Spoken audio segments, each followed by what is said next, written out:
Sejam bem-vindos. Nosso tema de hoje será Síndrome de Compartimento, primeira parte, baseando-se no Tratado de Traumatologia do Rockwood and Green, 10ª edição, capítulo 17. E olha, um tema que, na ortopedia, representa uma das verdadeiras emergências, né?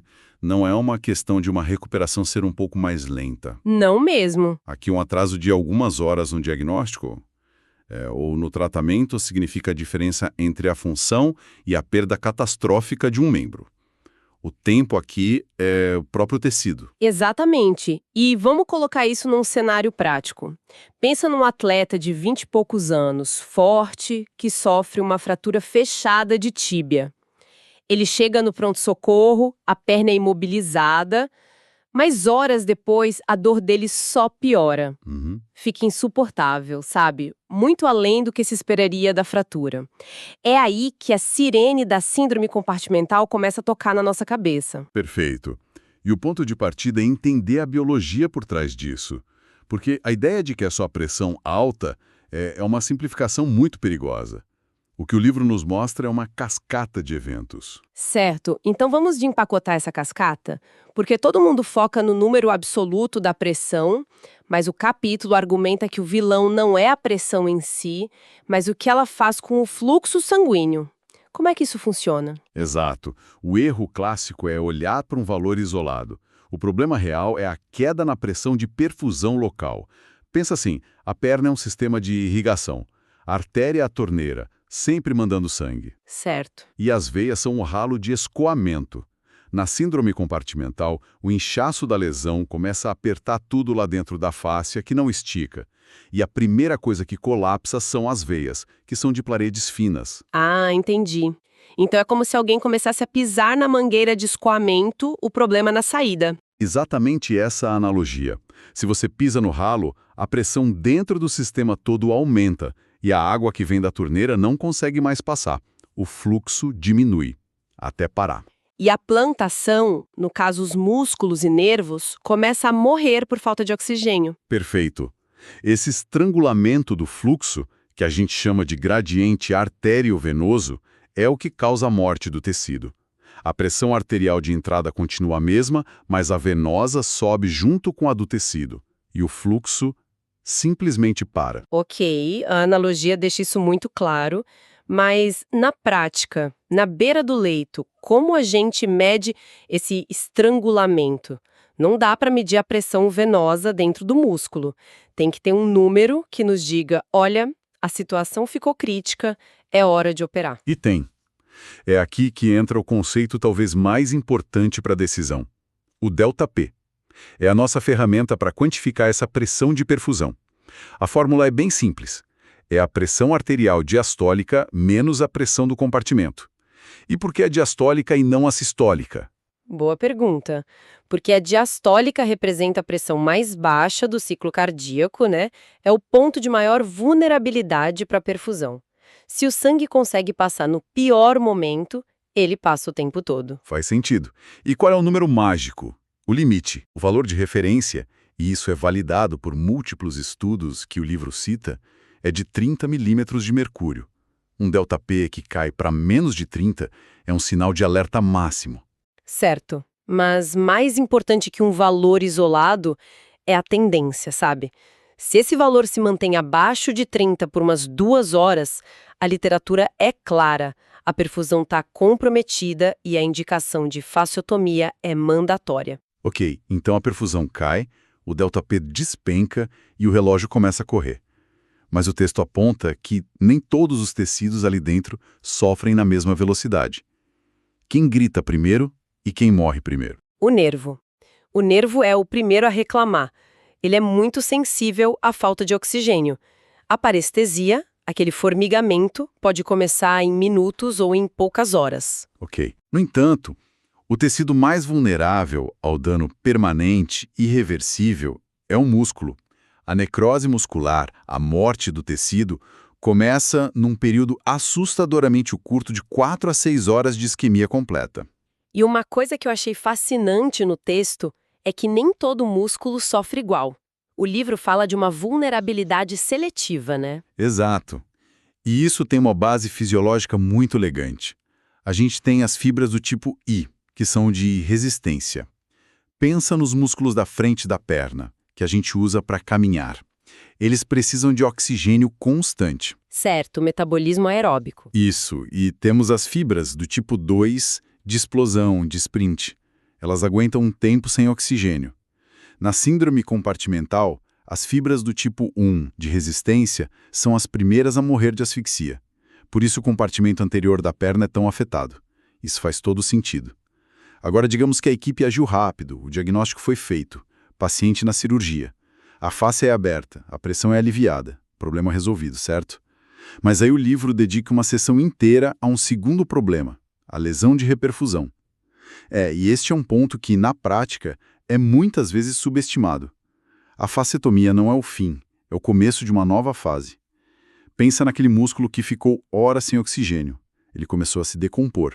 Uhum. No momento em que você abre a fáscia e o sangue volta, você lava uma enxurrada de toxinas para o resto do corpo. Que tipo de toxinas? Estamos falando de radicais livres, mediadores inflamatórios e, o mais perigoso, mioglobina. É a proteína de dentro das células musculares destruídas. E essa mioglobina vai direto para os rins. Exato. E pode simplesmente entupir os filtros renais, causando insuficiência renal aguda. É a chamada síndrome de esmagamento. Então, o alívio da pressão no membro pode paradoxalmente desencadear uma falência sistêmica. Nossa! Se essa cascata é tão devastadora, a grande questão é: como a gente pega isso a tempo? Porque o que todo mundo aprende na faculdade, os famosos 6 Ps, parece que o Rockwood and Green praticamente joga isso pela janela, não é? Joga pela janela com toda a razão. Esperar por esses sinais clássicos é, na prática, esperar a catástrofe já ter acontecido. A análise que o capítulo faz é contundente. Sim, a dor desproporcional e principalmente a dor ao estiramento passivo são os sinais mais precoces e confiáveis. Ok, o estiramento passivo. Exato. Se você estica o dedo do pé do paciente e ele grita de dor na panturrilha, isso é um alarme gigantesco. Mas aqui vem o dado que me chocou. O livro afirma que a dor como sinal isolado tem uma sensibilidade de só 13%. Isso é muito baixo. Quer dizer que, em quase 90% dos casos, a gente pode não encontrar esse sinal. É exatamente um campo minado. Por isso, a suspeita clínica tem que ser altíssima. Quanto aos outros Ps, parestesia já indica sofrimento do nervo, então não é tão precoce. Paralisia é dano irreversível. E ausência de pulso e palidez. Isso aí é fim de jogo. Ou a artéria principal foi lesada, ou o membro já está necrosado. Esperar por pulso ausente é negligência. O livro ainda cita que o conjunto de sinais clínicos tem uma acurácia de só 21%. É pior que jogar uma moeda. Diante disso, a defesa da monitorização da pressão se torna quase inquestionável. Inquestionável. O diagnóstico começa com a suspeita, mas a confirmação e o acompanhamento tem que ser com a medição. O livro cita um trabalho clássico do McKean, que é um soco no estômago. Conta pra gente. Ele comparou um grupo com diagnóstico só clínico e outro com monitorização da pressão. O resultado? O grupo clínico teve um atraso médio de 16 horas para a fasciotomia. 16 horas? E a taxa de sequelas tardias, contraturas, dor crônica, foi de 91% nesse grupo. No grupo monitorizado, a taxa de sequelas foi de 0. Nossa, 91% contra 0. Isso é um tipo de dado que muda a prática. Muda completamente. Se a vigilância e a medição são tão cruciais, então precisamos saber em quem focar. Quem é o paciente clássico que deve acender todas as luzes de alerta? Exato, o perfil é muito claro. Homem, jovem e musculoso. A incidência é 10 vezes maior em homens. E o cenário clássico é a fratura fechada da diáfise da tíbia. Se o paciente tem essa fratura e menos de 35 anos, o risco triplica. Peraí, mas isso é totalmente contraintuitivo. A gente sempre pensa que ser jovem, forte, é uma vantagem no trauma. Aqui é o exato oposto. É a tempestade perfeita mecanicamente falando. Um paciente jovem e musculoso tem muito conteúdo. O músculo dentro de um continente, a fáscia, que não estica. Qualquer sangramento aumenta a pressão drasticamente porque não tem para onde expandir. Enquanto um paciente mais velho, sarcopênico, tem mais espaço livre lá dentro. Exatamente. O músculo atrofiado dá lugar para o edema. É uma ironia biológica. Fascinante. E além do perfil, quais são os fatores que podem mascarar essa bomba relógio? O texto dá um destaque enorme para a anestesia regional. Sim, e este é um ponto de alerta máximo. Os bloqueios de nervos periféricos são fantásticos para a dor, mas eles abolam o nosso principal sinal de alarme, a dor desproporcional. O paciente fica confortável, enquanto o membro pode estar morrendo silenciosamente. Exatamente. Nesses casos, a dependência só da clínica fica perigosíssima.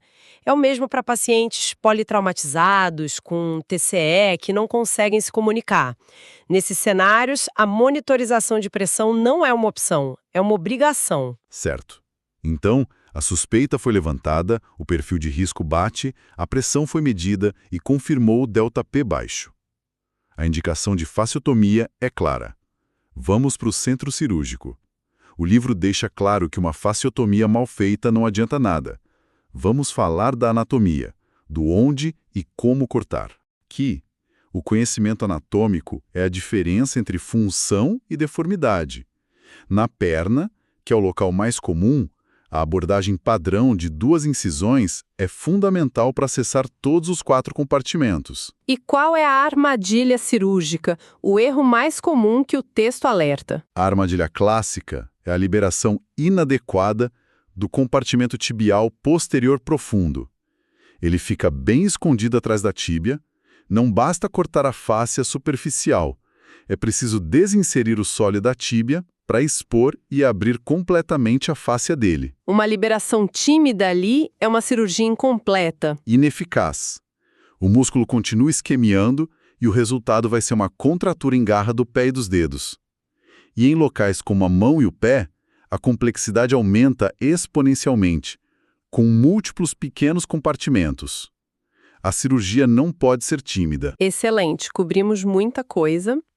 Acho que para fechar essa primeira parte, seria bom a gente destilar as mensagens principais. Se um residente está nos ouvindo, quais são os pontos-chave? Acho que o primeiro é uma mudança de mentalidade, pense em perfusão, não só em pressão, domine o conceito do ΔP abaixo de 30.